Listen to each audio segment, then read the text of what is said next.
Que la paix soit sur vous, mes très chers frères et sœurs. Que ce soit frères et sœurs issus de mon peuple, ou les frères et sœurs de douleur, quelle que soit leur couleur de peau. C'est avec un grand bonheur et une grande affection qu'on vous retrouve.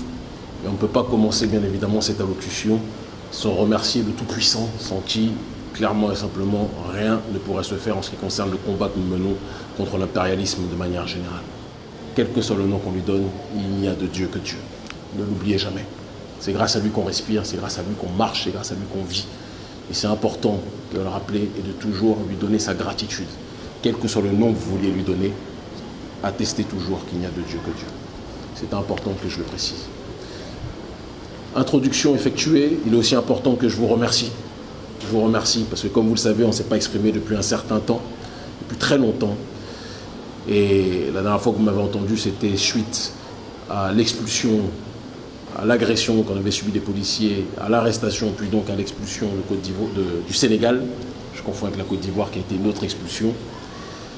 Et il est évident que si nous menons ce combat, c'est parce que d'abord il y a Dieu Tout-Puissant, et c'est parce qu'ensuite il y a l'amour, il y a la fraternité, il y a la gratitude et la foi en notre combat de tellement de gens. Partout dans les rues où nous allons, partout dans les aéroports, partout où nous allons, les gens lèvent le poing.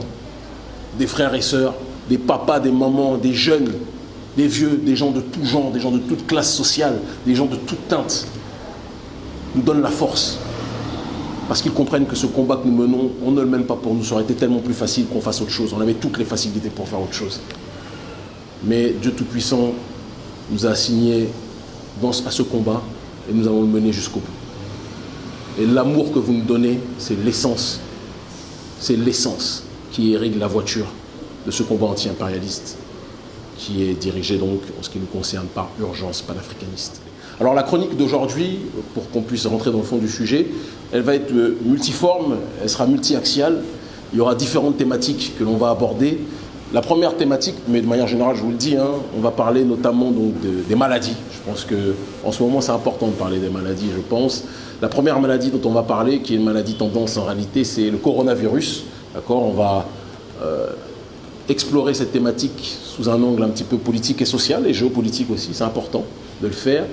Après cela, si vous le permettez, on va parler d'une autre maladie, Alassane Ouattara, maladie politique réelle pour le continent africain.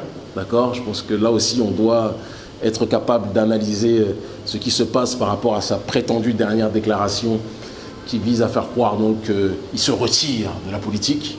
Et certains veulent nous le présenter comme un Mandela.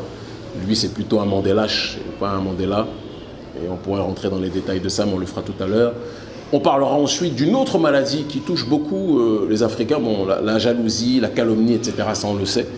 Mais en dehors de ça, on parlera de la maladie du troisième mandat, qui est une maladie très répandue, un virus très puissant là aussi en Afrique. On parlera aussi, si vous le permettez, d'une autre maladie politique, Alpha Condé, qui est une vraie maladie dont l'attitude qu'il a à l'heure actuelle pour la population africaine. Nous y reviendrons. Et donc cela, je pense, nous permettra d'avoir une vision panoramique sur tout ce qui se passe dans les grands axes pour notre peuple et pour tous ceux qui sont épris de justice, quels qu'ils soient. Alors, premier point, le coronavirus. Alors, le coronavirus, on ne va pas commencer à rentrer dans une genèse médicale, etc. Ce n'est pas notre métier, d'accord ? On fait de l'activisme politique et on fait du décryptage géopolitique aussi. Mais il est intéressant de souligner que cette maladie, tout le monde entend parler, c'est en train de toucher beaucoup de gens, même si certains disent qu'on grossit trop le trait par rapport à la population mondiale. Mais méfions-nous. C'est-à-dire qu'il peut y avoir des cas qui sont dévoilés, et puis il y a d'autres cas qui ne sont pour l'instant pas présentés officiellement, et donc qui ne sont pas comptabilisés. Mais ce n'est pas parce qu'on entend un nombre de gens qui meurent que cela signifie qu'il n'y a que ces gens-là qui meurent. Je pense qu'il faut quand même que notre population et le monde entier prennent ça au sérieux. Il est intéressant de souligner que un des membres du gouvernement chinois a précisé que les autorités chinoises sont convaincues que le gouvernement américain est à la base de la conception de ce virus-là, et ils pensent que c'est une arme bactériologique. Et je pense que ceux qui ont étudié un petit peu l'histoire, notamment avec Wouter Basson, médecin en Afrique du Sud qui avait créé un gaz uniquement pour tuer les Noirs, je souhaite ardemment que les gens arrêtent d'être dans Mamadou au pays des merveilles en pensant que les maladies tombent du ciel comme ça, etc. Il y a des gens qui veulent la réduction de la population, on appelle ça le malthusianisme, d'accord, de Malthus. Et ce malthusianisme, c'est les oligarchies pensent qu'il faut réduire la population. Donc ça, c'est pas du complotisme de bas étage, hein, c'est une réflexion politique de fond, c'est une réalité. Il y a une surpopulation mondiale par rapport aux ressources. Et il se trouve que les ressources en plus sont capturées par une minorité qui ne veut pas les partager. Et donc plutôt que mieux les partager, la minorité préfère réduire la population mondiale. Ça, c'est un premier axe. Le deuxième axe qui est aussi intéressant d'être souligné, c'est que les deux pays qui ont été touchés en premier, c'était la Chine et l'Iran. Et comme le dit donc le membre du gouvernement chinois, quels sont les deux pays qui sont considérés comme les pires ennemis d'une autre nation? Bien, c'est la Chine et l'Iran, ennemis de qui? Des États-Unis. Il est aussi intéressant de montrer comment Donald Trump a réagi face à cette épidémie. We will confront this challenge together, and we will continue to do exactly what we're doing, and we're going to be very successful. A lot of things are happening, a lot of very exciting things are happening. Il a parlé avec une légèreté, il a parlé avec une assurance, il a parlé avec le fait de « vous inquiétez pas, on va trouver un vaccin et puis nos laboratoires, le lobby pharmaceutique, va permettre de sauver l'humanité de ce virus ». Certaines mauvaises voix, certaines mauvaises langues vous diront que l'antidote est déjà trouvé depuis longtemps et que certains savent très bien ce qu'il faut. Mais le problème, c'est que comme le dit justement ce verset, l'homme fait ses plans, mais Dieu est le meilleur des planificateurs. Vous pouvez vouloir contaminer telle et telle région, mais l'être humain circule. Il y a ce qu'on appelle la transhumance. L'humain circule depuis la nuit des temps. C'est comme ça que ça fonctionne. Et donc, bien que des pays aient été ciblés, étant donné que la Chine, c'est plus d'1 milliard d'habitants, et que les Chinois circulent beaucoup, tous ceux qui connaissent le Chinatown le savent pertinemment, eh bien, ceux qui pensaient que cette maladie allait être confinée à la Chine ou à l'Iran ont été très mal à l'aise de voir qu'en réalité, ça s'est diffusé partout. D'accord? Et donc le membre du gouvernement chinois dit que c'est une maladie qui a été importée dans leur pays. Moi j'y crois, je ne crois pas que c'est quelque chose qui vienne de Chine, c'est mon point de vue. J'ai l'impression que c'est quelque chose qui a été conceptualisé et qui, comme le disent les autorités chinoises, a été fait pour nuire à ces pays. Mais ça s'est disséminé. Et l'ironie du sort, c'est laquelle? C'est qu'aujourd'hui, je ne sais pas si vous vous souvenez d'ailleurs comment certains médias français riaient et se moquaient des Chinois lorsqu'on parlait du coronavirus, ils appelaient le coronavirus le péril jaune. Un titre d'un racisme et d'une xénophobie la plus crasse, mais qui n'est pas surprenante quand on connaît quand on sait comment fonctionne l'oligarchie française de manière générale. Et il se trouve que les mêmes qui appelaient cette maladie le péril jaune, aujourd'hui, eh bien, sont dans un état d'alerte maximale, en tout cas quasiment maximale, puisque le péril prétendument jaune est devenu un péril bleu-blanc-rouge, puisque la France, elle aussi, est touchée. C'est devenu aussi un péril vert-blanc-rouge d'un pays, l'Italie, qui s'est manifesté de manière spectaculaire ces dernières années, il faut quand même qu'on le précise. Moi, ça ne me gêne pas, hein. C'est-à-dire que les pays qui veulent montrer leur xénophobie, etc., moi, je sais qu'on est dans un royaume qui est une jungle humaine, et où l'être humain n'existe pas forcément par le biais des sentiments. Et donc il faut que chacun puisse se prémunir et se défendre, et c'est pour ça que j'ai toujours dit à notre peuple, comme le disait mon maître intégral Marcus Garvey, comme le disait le docteur Khalid Mohamed, n'allez pas vous mélanger à des gens qui vous ont toujours montré leur mépris. C'est aussi une question de dignité sur le terrain identitaire. Arrêtez de demander une place chez les autres et renforçons-nous nous-mêmes. C'est très important de le faire.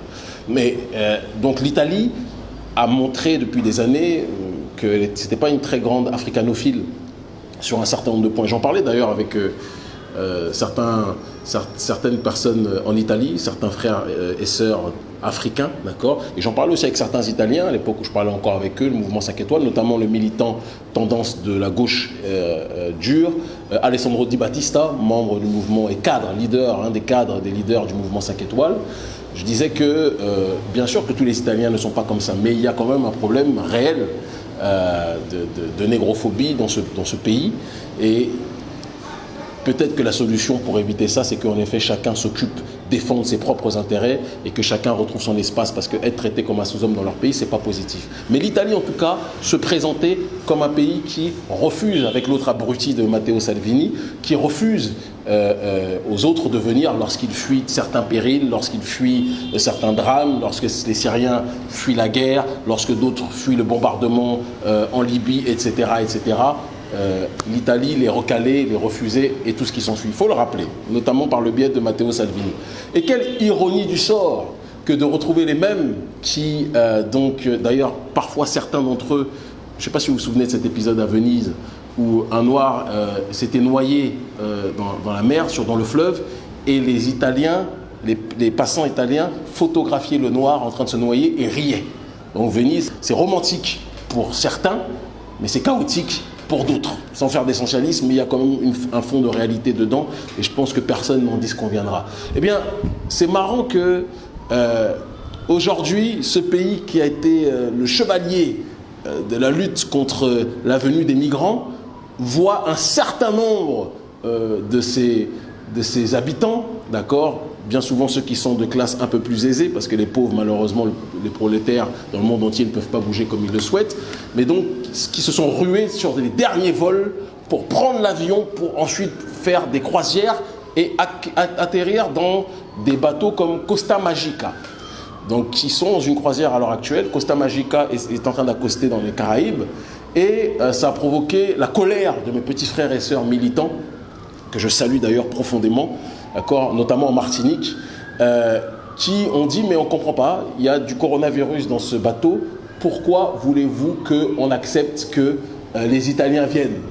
Et je rappelle cette chose-là parce que c'est assez ironique. Les Italiens ont montré leur mépris de manière globale des populations dites non occidentales, et maintenant qu'elles doivent vivre dans ce drame de la fuite vis-à-vis des dangers qui les guettent, parce que le coronavirus n'est pas un jeu, eh bien qu'est-ce qui se passe? Ils comprennent peut-être la sensation d'être, entre guillemets, un migrant. Là aussi, vous verrez la différence de traitement médiatique. Quand des non-occidentaux voyagent aux quatre coins du monde, on les appelle des migrants. Quand les occidentaux voyagent aux quatre coins du monde ou fuient des dangers, on les appelle des touristes. Intéressant, la petite différence. Donc, et d'ailleurs, rappelons une chose, les Italiens, quand ils sont allés aux quatre coins du monde, à l'époque, les prolos, quand ils sont partis voyager, ils sont allés aux États-Unis, ils sont allés à différents endroits en Amérique latine. Eux, c'était des explorateurs, ou c'était les gens qui venaient civiliser. Mais quand c'est nous, ça pose problème. Je pense que l'empathie, c'est peut-être aussi la leçon que Dieu donne. Je ne dis pas que Dieu, bien évidemment, a contribué ou a créé le coronavirus, mais ce qui est sûr, c'est que les esprits malfaisants qui ont créé ce virus-là ne savaient pas que Dieu allait aussi se servir de cela pour leçon vis-à-vis d'un certain nombre de gens. Et je pense que cela, ça mérite une réflexion de fond. Arrêtez de prôner pour d'autres ce que vous ne serez pas capable d'appliquer pour vous-même. Parce que quand vous êtes en danger, l'être humain, quand il est en danger, beaucoup partent, fuient. C'est la nature humaine qui est comme ça. Tout le monde n'est pas dans une démarche d'être kamikaze en tant que tel. Et donc, je pense qu'il faut, pour les Italiens, revenir un peu plus d'humilité, de pudeur. D'ailleurs, dans le bateau Costa Magica, il n'est pas surprenant que parmi ceux qui ont été présents dans la croisière, ces Italiens-là, précisons-le parce que c'est important, beaucoup viennent de Milan.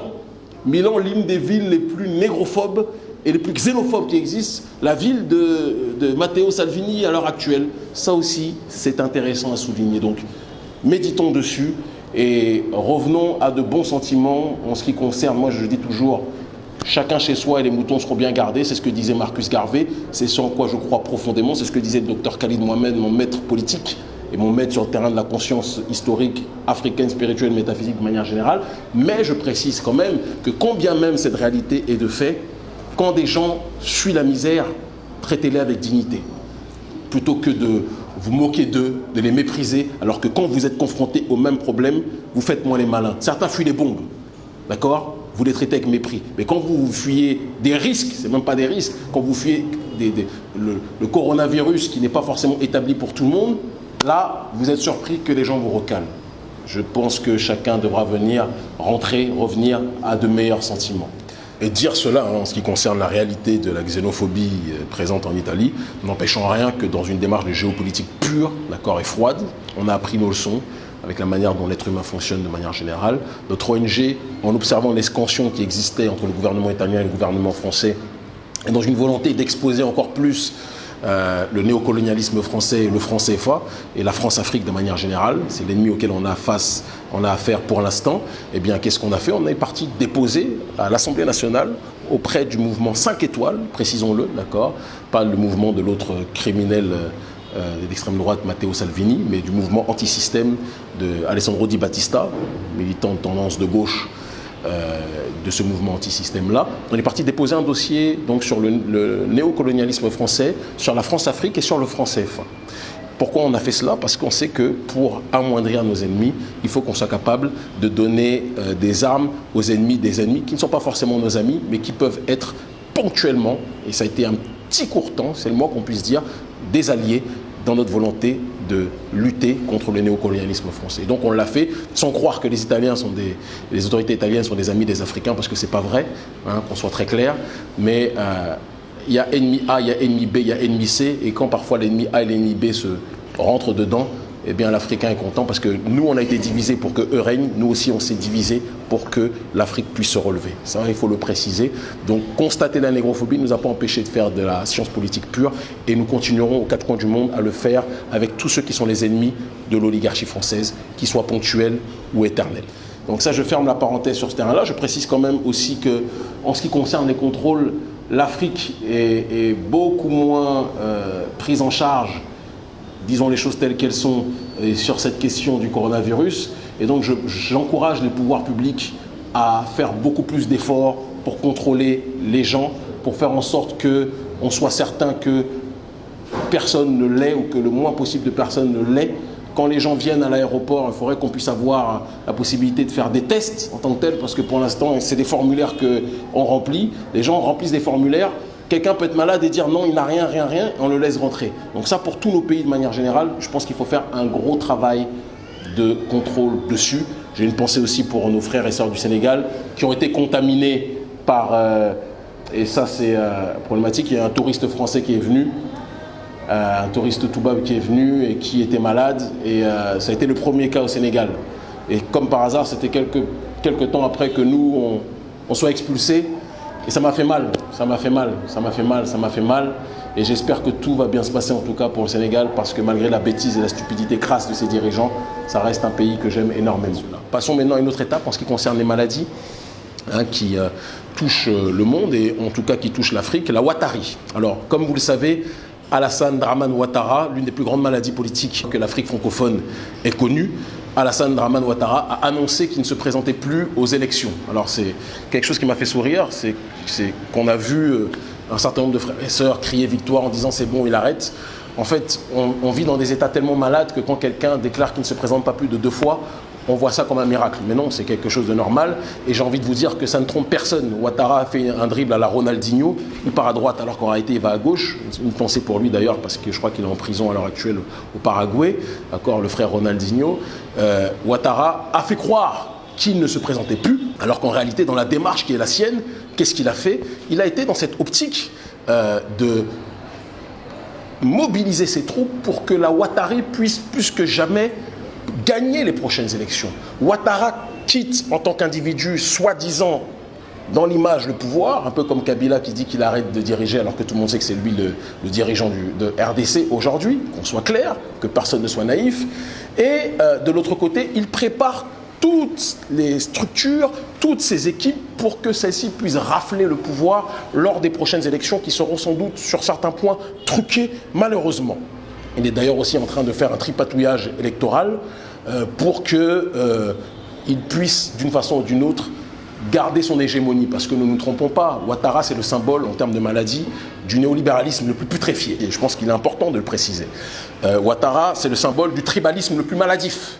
Et quand je dis tribalisme, tribalisme sélectif, parce que ce n'est pas tous les gens du Nord qui sont aimés par Ouattara. Guillaume Soro en sait quelque chose, Soul en sait quelque chose, et toutes les personnes qui étaient avec lui mais qui ont eu l'outrecuidance de remettre en question par la suite sa manière de gouverner, ont été pourchassés, ont été persécutés. Donc ce n'est pas tous les gens du Nord, comme Ouattara l'a fait croire, qui sont protégés par lui, ce sont les gens du Nord qui lui sont soumis. Donc Ouattara, même dans son tribalisme, c'est un tribalisme qui est vicié.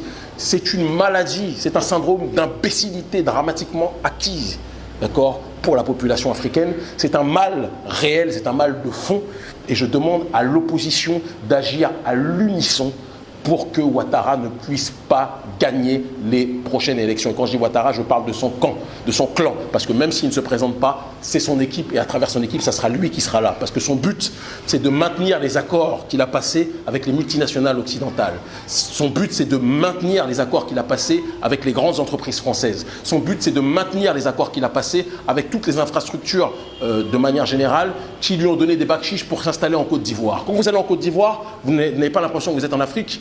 On se dit les choses telles qu'elles sont, il y a plus d'entreprises occidentales et françaises en Côte d'Ivoire qu'il y en a même en France ou en Occident. Il faut que quand même les gens commencent à réfléchir sur cette réalité-là. Vous allez à Abidjan, vous n'avez pas l'impression, s'il n'y a pas la population ivoirienne, vous n'avez pas l'impression que vous êtes en Afrique. Parce que les infrastructures, tous les commerces, la plupart des grands commerces, ce sont des entreprises françaises, les entreprises occidentales. Ça fait mal. Et Ouattara ne va jamais laisser passer ce magot. Je pense qu'il faut aussi qu'on soit capable de le dire. Et donc, je demande à tous les pontes de l'opposition, certains avec lesquels je parle, et je pense d'ailleurs à ma maman avec laquelle je m'entretiens de temps à autre directement au téléphone, Simone Gbagbo. Je pense à mon grand frère avec qui je m'entretiens quand j'en ai la possibilité, le professeur Mamadou Koulibaly, que j'aime énormément, qui est un politicien affûté, d'accord, et à ma grande sœur que j'aime énormément, Nathalie Yamb. Je parle aussi pour les autres, que ce soit le président, le papa Laurent Gbagbo. Je parle aussi pour mon frère qui m'a envoyé une délégation il y a quelques semaines au centre Panaf, Charles Blé Goudet. Je vous en supplie, vous tous, et j'allais oublier Guillaume Soro et son conseiller redoutable et efficace Franklin Nyamsi. Je vous en supplie, vous tous, unissez-vous. Quelles que soient les différences, faites en sorte que la Ouattari puisse être abattue politiquement lors des prochaines élections. Il en va de l'avenir de toute l'Afrique, de la zone franc, de toute l'Afrique francophone. Si on veut démanteler la France-Afrique, il faut démanteler la Ouattari. Et si la Ouattari est un virus, ne nous trompons pas, le seul antidote à ce virus, c'est le panafricanisme et c'est l'unité entre nous. S'il n'y a pas ça, on ne sera pas capable d'avancer et il faut qu'on ait donc cette dynamique de pouvoir plus que jamais s'organiser, aller au-delà des clivages pour faire front commun contre l'adversaire commun. Donc la Ouattari est une maladie, son antidote c'est notre unité, de Laurent Gbagbo à Bédié en passant par Guillaume Soro, en passant par le professeur Koulibaly, en passant par le frère Charles Blé Goudet, d'accord. Et d'ailleurs je le salue, Charles, le frère Charles, on aura l'occasion de se croiser le moment venu. Malheureusement, l'emploi du temps ne permet pas qu'on puisse se déplacer très rapidement, mais j'ai été très touché, je le redis ici devant la caméra, par la délégation que tu nous as envoyée au centre Panaf ici à Cotonou, d'accord. Et je veux que tu saches que nous sommes frères. On aurait dû se rencontrer bien longtemps avant, mais peut-être qu'il faut parfois des épreuves pour que les frères se rapprochent. Et donc je veux que tu saches, là où tu es, que nous sommes ensemble. Voilà. Je ferme la parenthèse par rapport à la Côte d'Ivoire. La Ouattari est une maladie. Une autre maladie aussi qui est importante de rappeler, la maladie des mandats illimités. Et la maladie des mandats illimités, malheureusement, le Togo l'a testé encore une fois avec son effroyable président Faure Gnassingbé, criminel politique, champion, c'est le Real Madrid du trucage des élections en ce qui concerne Faure Gnassingbé, très fort pour truquer les élections, très fort pour acheter aussi des partis d'opposition de telle sorte qu'ils se présentent comme des partis d'opposition, mais en réalité ce sont des partis du camp présidentiel. Et donc on en vient à un seul constat, la seule force d'opposition dans la plupart de nos pays, et le Togo n'y fait pas exception, c'est la société civile. Et je passe d'ailleurs la paix à ceux qui sont réellement des opposants dans cette société civile. Je passe la paix à ma petite sœur Farida Nabourema, j'espère que je ne fais pas d'erreur, qui, je le sais d'après ce qu'on m'a dit, mène un travail de fond pour faire avancer les choses en ce qui concerne le Togo. Et je veux qu'elle sache qu'elle a toute notre affection et que nous sommes solidaires d'elle. On prend des coups partout, mais on voit ce qui se passe un peu partout et nous sommes ensemble. Voilà, ça c'est important de le préciser. J'ai appris qu'il y a d'autres personnes qui par contre étaient dans l'opposition et qui ont été achetées, ça me fait mal, d'accord. Mais il n'y a pas d'autre choix, il n'y a pas d'autre voie. La société civile est le seul vrai parti d'opposition. Les partis d'opposition politique aujourd'hui sont souvent des partis qui font partie du système. Et donc il faut que la société civile puisse se constituer suffisamment en force, organisée, structurée, en faisant taire les égos, pour que les voix les plus audibles puissent être les voix qui se présentent aux élections. Il n'y a pas d'autre choix, sans quoi on ne pourra pas avancer. Pour l'instant, les partis politiques des caciques d'opposition font partie du problème et pas des solutions. Et c'est ce qui entraîne que les dictateurs continuent à diriger nos pays, même si ça ne se fera pas ad vitam aeternam, nous le disons là aussi. Autre illustration de cette maladie du mandat illimité, même si les élections étaient reportées momentanément, c'est la Guinée-Conakry de M. Alpha Condé. Eh bien, Alpha Condé est tenté par le tripatouillage constitutionnel afin de pouvoir se présenter ad vitam aeternam. Et là, encore une fois, nous lui disons, Alpha, toi qui étais le champion, soi-disant, de la démocratie quand tu étais à la Fédération des étudiants d'Afrique noire, d'accord, la FEANF, il est temps d'arrêter la mascarade. Toi, l'ami de Sarkozy, toi, l'ami de Georges Soros, oui, je le dis, je ne vais pas te vouvoyer, président Alpha Condé, parce que certains nous disent, oui, il faut respecter les anciens. Nous respectons les anciens respectables. C'est la majorité en Afrique. Mais nos chefs d'État, vous êtes des anciens qui ne sont pas respectables dans l'Afrique de la zone franc ou dans l'Afrique francophone, puisque la Guinée-Conakry n'est pas dans la zone franc. Vous êtes les champions de la corruption. Vous êtes le champion de l'injustice sociale. Vous dites que vous voulez le respect aux aînés, mais vous laissez crever les aînés, les vrais aînés prolétaires qui sont dans nos pays. Parce qu'il y a des vieux pauvres dans nos pays, vous les laissez crever. Et c'est la bourgeoisie que vous êtes, hein, qui se gargarise avec ses petits fours, avec ses caviars. C'est vous autres qui profitez des richesses de nos pays, et pendant que notre population vit en dessous du seuil de pauvreté. Ce n'est plus acceptable. Alpha Condé laisse le pouvoir. Arrêtez de toujours penser que les pays, quand vous accédez à la présidence, deviennent vos entreprises privées. C'est l'entreprise du peuple, ça doit servir le peuple, par le peuple, pour le peuple, et non pas les multinationales occidentales et vos poches par la suite, comme vous le faites de manière générale. Et donc nous appelons l'opposition guinéenne à agir en rang serré, d'accord, de manière solidaire, à taire les égos. Et là, encore une fois, comme nous l'avons dit pour la Côte d'Ivoire, si l'opposition est divisée, ne nous faisons pas d'illusions.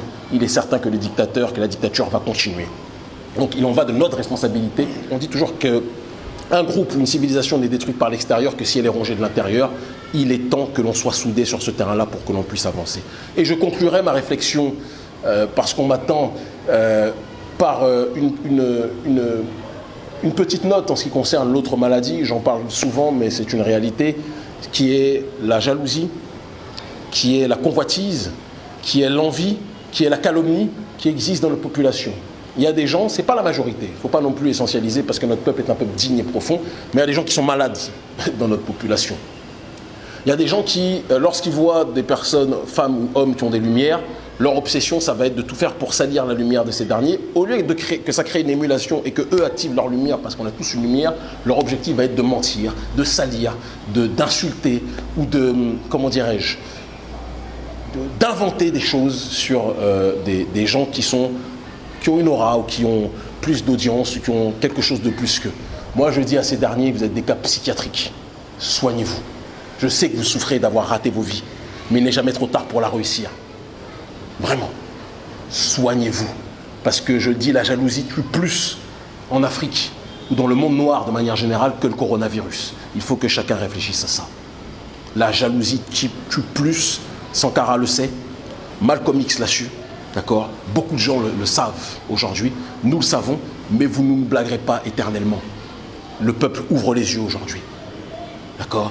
Et c'est pour ça que nous vous disons, quand les gens lancent des calomnies, nous ne répondons jamais. Jamais. Parce que nous savons que citer vos noms, s'adresser à vous, c'est vous donner de la force. Mais soignez-vous, parce que vous êtes des gens malheureux. Des gens très malheureux. Nous, l'amour, on n'en manque pas. Le peuple sait qui se bat pour lui. C'est qui risque sa vie pour lui. Et vous qui êtes malade là, je vous en supplie, pour vous, pas pour nous, soignez-vous. On vous aime. Que la paix soit sur vous. Ils finiront par comprendre. À très bientôt.